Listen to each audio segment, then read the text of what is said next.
ये हमने इसलिए चयन किया कि पहले हम अपने विश्वविद्यालय को सुधारें, अपने घर को सुधारें। तो हमारे विश्वविद्यालय में भी जिन महिलाओं के योगदान की मैंने अभी चर्चा की, जिसमें professor Krishna Sharma ji, professor Sushma Yadav ji, professor Anula Maurya ji, professor अनु मेहरा, प्रोफेसर रजत रानी मीनू, प्रोफेसर गीता सारे, इनका कहीं ना कहीं बालिका शिक्षाओं के क्षेत्र में अलग अलग योगदान रहा है।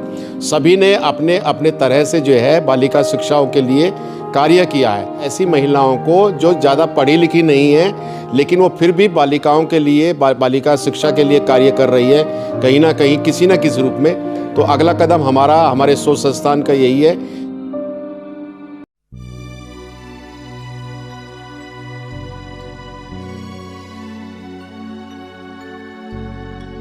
हम ये जानना चाहेंगे कि आपके शोध संस्थान है, ये कब से काम कर रहा है?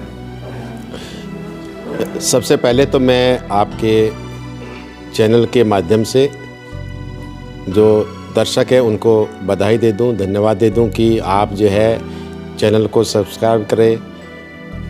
हमारा शोध संस्थान पिछले 5 वर्षों से काम कर रहा है और ये तीसरा माता सावित्रीबाई फुले शिक्षा सम्मान था।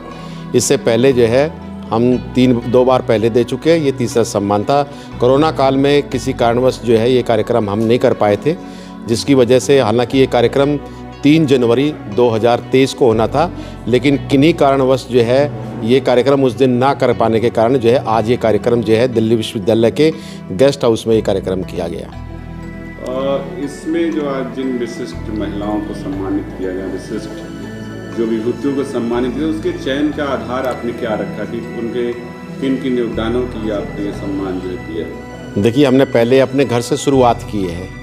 तो हमारी एक निर्णायक टीम बनाई गई थी और उस निर्णायक टीम में करीब 30 ऐसी महिलाएं सामने आई थी।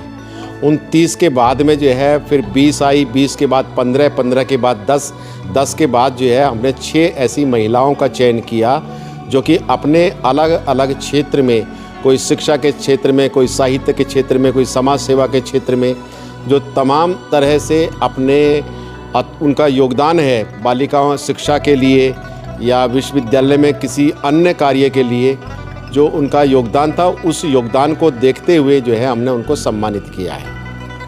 तो इसमें ज़्यादातर जो महिलाएं सम्मानित हुई हैं वो किसी न किसी पद पर विराजमान है, कोई प्राचार्य है, कोई कुलपति है। आपने ऐसी किसी महिला को नहीं चुना जो विश्वविद्यालय से अलग सामाजिक कार्यों में जुड़ी हुई? देखिए, अगला कदम हमारा यही है। ये हमने इसलिए चयन किया कि पहले हम अपने विश्वविद्यालय को सुधारें, अपने घर को सुधारें।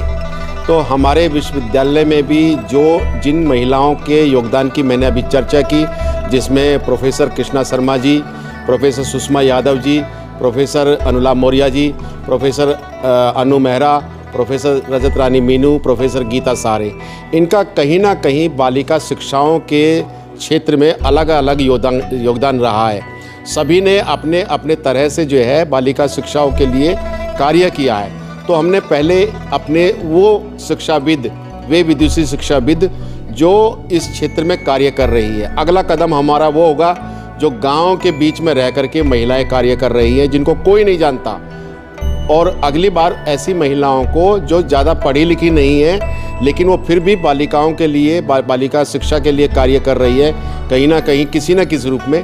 तो अगला कदम हमारे शोध संस्थान का यही है कि आने वाले समय में दिल्ली से बाहर और सुदूर क्षेत्र में गाँव की रहने वाली वे महिलाएँ जो शिक्षा के क्षेत्र में, साहित्य के क्षेत्र में अलग अलग उसमें अपनी कौशल विकास योजना के तहत कार्य कर रही है, उन महिलाओं को हम सम्मानित करने का हमने अगला हमारा ये कदम रहेगा।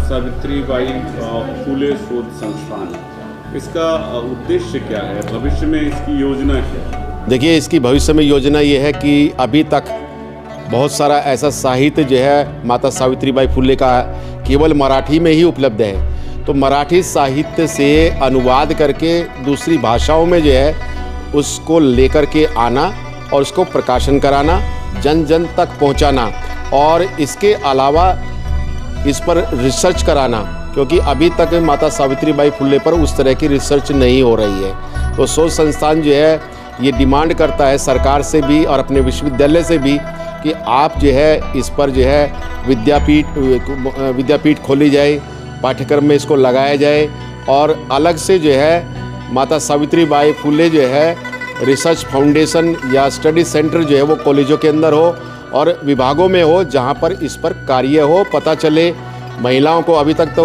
भारत की बहुत सारी ऐसी महिलाएं हैं जिन्होंने शिक्षा के क्षेत्र में काम किया और उनका योगदान रहा, लेकिन साहित्य में नहीं आ पा रहा है, प्रकाशन में नहीं आ पा रहा है। तो जब प्रकाशन में आ जाएगा, जैसे कि सावित्रीबाई फुले का बहुत सारा साहित्य है मराठी के अंदर, उनकी बहुत अच्छी अच्छी कविताएं हैं और उन कविताओं को हम पाठ्यक्रम में लगवाएंगे ताकि जिससे कि पाठ्यक्रम में आने के बाद उन पर रिसर्च होगा। चयन में आपने समरसता बनाए रखी है और सभी वर्ग की महिलाओं को आपने सम्मानित किया, तो इसके जरिए आपने एक संदेश भी दिया है कि विश्वविद्यालय में भी इस तरह की समरसता आए। लेकिन आपको लगता है कि जिस संदेश को आपने प्रचारित प्रसारित करने का काम किया वो फलीभूत हो पाएगा भविष्य में? इस कार्यक्रम से कुछ लोग सीखेंगे? बिल्कुल सीखेंगे। देखिए, 1 से 1 11 होते हैं और आज जो ये सम्मान दिया है इसमें सभी वर्गों की महिलाएं हैं। वो कहीं ना कहीं उन्होंने आज के बाद वो इसको पढ़ेंगी, सावित्रीबाई फुले को पढ़ा भी, पहले ही पढ़ा है, लेकिन आगे आने वाले समय में वो उसको पढ़ेगी, उसका अनुसरण करेगी और समाज में जो विषमता है, कुरीतियाँ हैं, अंधविश्वास है, अशिक्षा है, उन सबको जो है समाज से समाप्त करने के लिए समता, समानता, बंधुत्व, समरसता ये जो है समाज में लाने का प्रयास जो है वो करेंगी। उन्होंने संकल्प लिया है कि जो शोध संस्थान का एक उद्देश्य है उस उद्देश्य को जो है हम जन जन तक पहुंचाने का प्रयास करेंगे, अपने महाविद्यालय में, अपने विश्वविद्यालय में और अपने आसपास के क्षेत्र में हम उसी तरह का माहौल पैदा करेंगे जो माहौल जो है सावित्रीबाई फुले ने जो है उस समय के काल में किया था। सावित्रीबाई फुले का कोई कोटेशन या संदेश जो आप समाज को देना चाहेंगे? देखिए, उनका तो एक ही संदेश था कि बालिकाओं को पढ़ाना, बालिका जो है पढ़े, एक पढ़ेगा तो पूरा परिवार पढ़ेगा, एक महिला पढ़ती है तो सारा परिवार पढ़ता है, बाबा साहब ने भी कहा उसी को।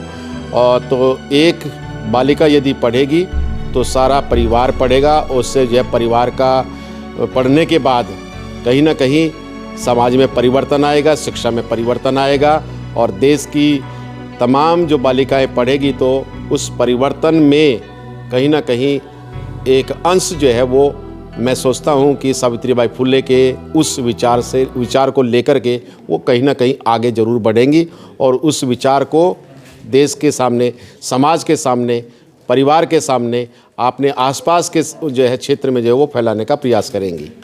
वीडियो कैसी लगी आप अपने कमेंट्स के माध्यम से हमें बता सकते हैं और चैनल को लाइक, शेयर और सब्सक्राइब जरूर करें। धन्यवाद।